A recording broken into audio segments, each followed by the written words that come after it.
ouviram falar em dadaísmo? Sabe o que significa a palavra dada? Já ouviram falar em dada? O dadaísmo é um dos movimentos mais aleatórios que surgiram ali. Até o próprio nome surge dessa maneira, né? Eles pegam um dicionário de francês, acham a palavra lá dada e vamos dar o nome ao nosso movimento chamado dadaísmo, né? E o que significa dada? Dada é como uma criança chama um cavalinho lá em francês, dada, né? E deram nome ao dadaísmo. O que eles queriam causar com isso? Que esse movimento fosse algo irracional mesmo, que fosse absurdo, a gente chama da arte do absurdo. Por que eles querem isso? É uma forma de criticar os próprios sistemas da arte, daquilo que se diz que é arte. Quando eu observo aqui, esse daqui é o Marcel Duchamp com o seu primeiro ready-made, né? Ready-made é uma nova linguagem. Ready-made quer dizer um objeto manufaturado pronto, que eu elevo ele a status de arte, né? Ele tem que ter um conceito. Então, o conceito que esse objeto tem, ele é mais importante do que o próprio objeto em si, né? Diferente da arte que eu tenho ali atrás, né? Que a obra de arte, que o quadro, ele tem a sua importância maior, né? Então, eu falo assim que o ready-made, ele é uma arte mais o que? Intelectual, né? Quando eu olho aqui para a fonte de Duchamp de 1917, que é um mictório, né? Onde os homens urinam,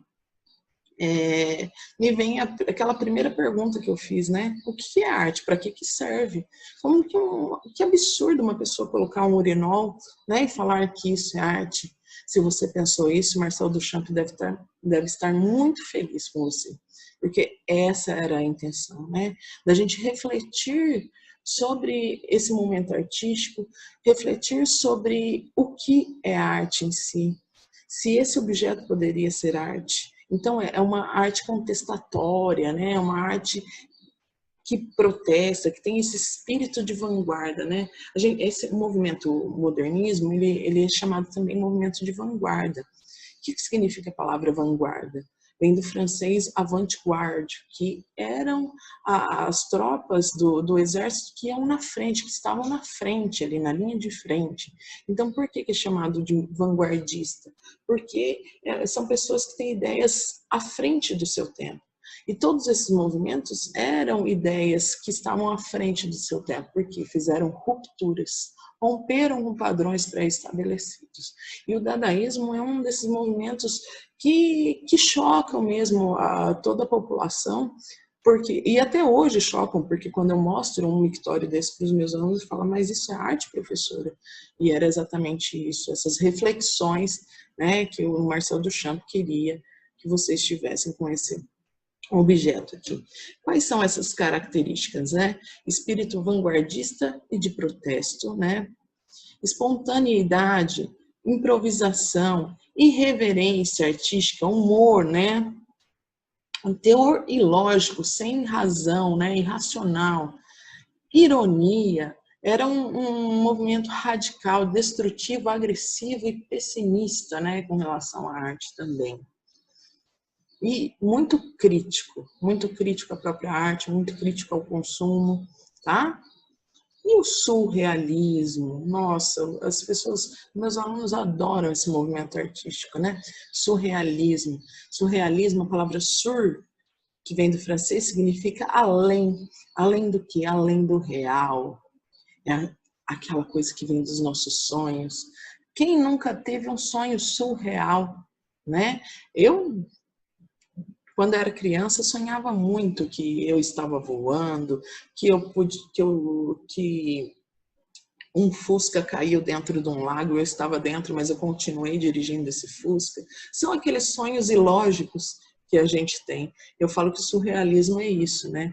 É aquela coisa ilógica, mas que parece muito real, né? Se vocês observarem essa obra aí do Pablo Picasso, né, Persistência da Memória, a gente nota que é uma técnica perfeita, né, de pintura, de luz e sombra, de perspectiva. Mas o que rompe aí com esse padrão, né? O que está rompendo com esse padrão? Olha só esses relógios derretidos, né? no calor que está ultimamente, a gente poderia até pensar que isso poderia ser real, né? Mas brincadeiras à parte, olha só esse relógio derretido, esse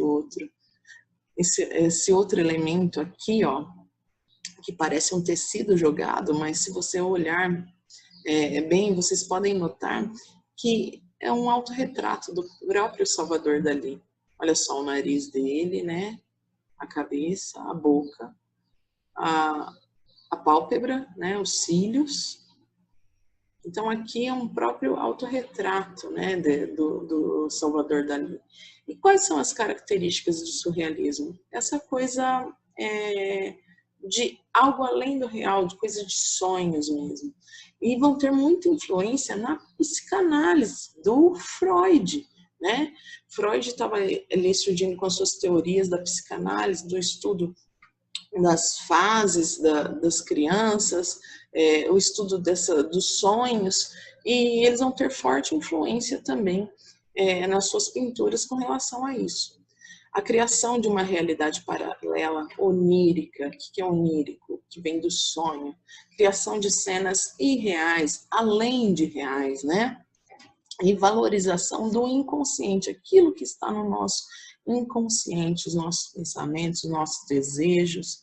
O surrealismo, a gente conhece muito o Salvador Dalí, em certo momento ele é até expulso do movimento, né? Mas ele continua pintando com essas características, né, do surrealismo, mas tem outros artistas também, né, como o Juan Miró, que faz uma arte surreal, mas mais ligada ao abstracionismo, né, um surrealismo abstrato, e outros artistas, né. Agora nós vamos ver o futurismo, né? O futurismo é um movimento artístico super polêmico, né? Porque depois eles vão ter forte ligação ideológica com o fascismo, né? Na Itália, o próprio Marinetti vai se aliar, né? Ao fascismo. Então é um movimento super polêmico. Depois vocês podem pesquisar um pouquinho mais dentro da história esse assunto, essa ligação do futurismo com o fascismo, né? Mas foi um movimento artístico também que eles valorizavam o futuro, né? Então, ele tinha uma negação a tudo que vinha do passado, né? Eles fizeram um manifesto dizendo que um carro com serpentes de fumaça seria muito mais importante do que a vitória de Samotrácia. O que é a vitória de Samotrácia? Uma escultura grega fantástica, que está lá em cima.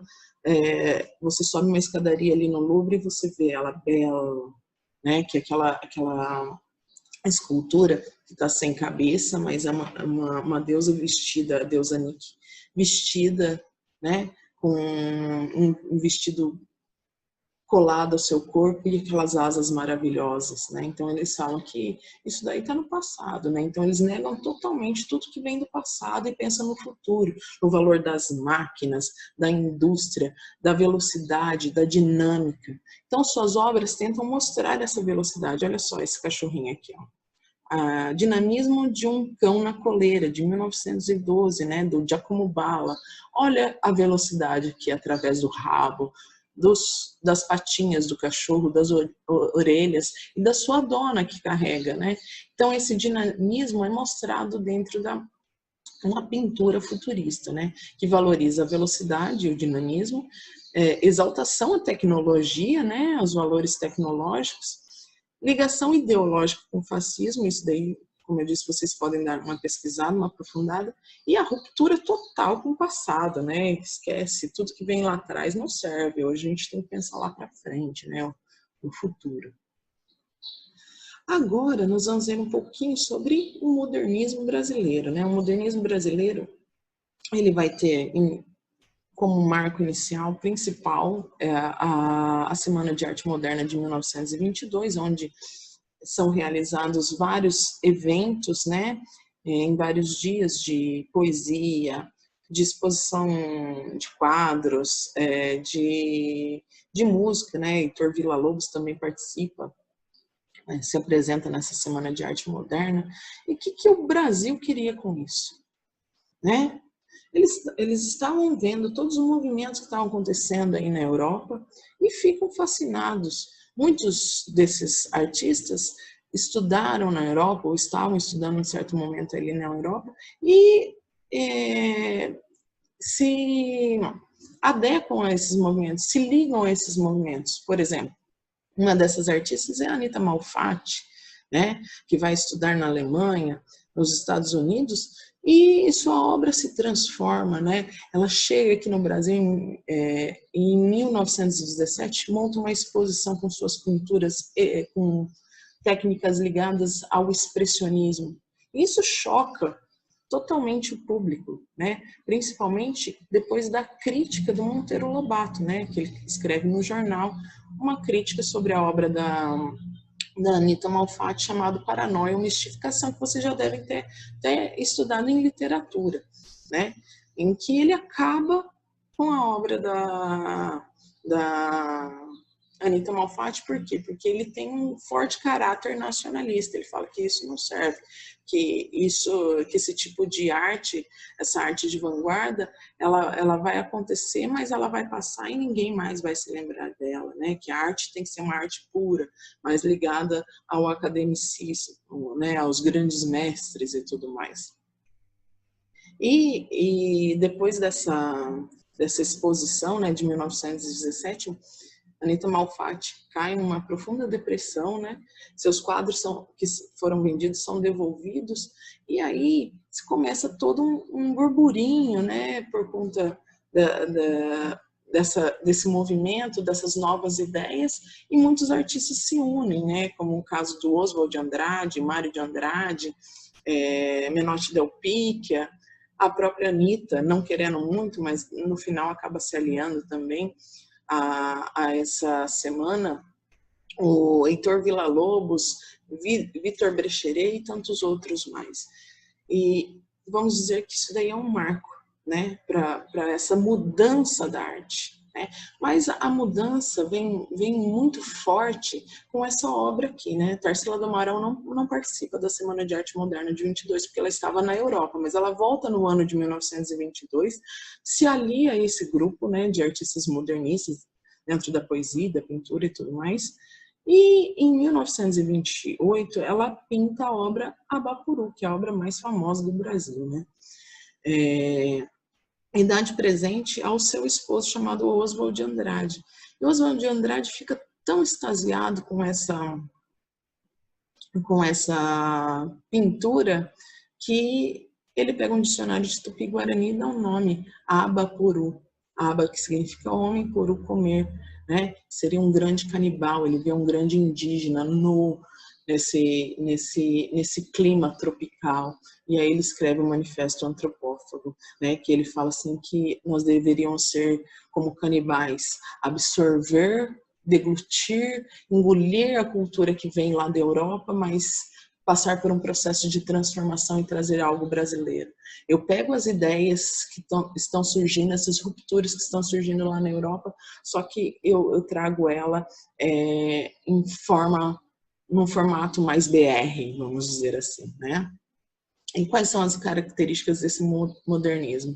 Libertação da estética anterior, que era acadêmica, ruptura com o tradicionalismo, experimentações artísticas e valorização do cotidiano, do nosso cotidiano brasileiro, das favelas, do nosso clima, das figuras humanas brasileiras mais próximos da nossa realidade.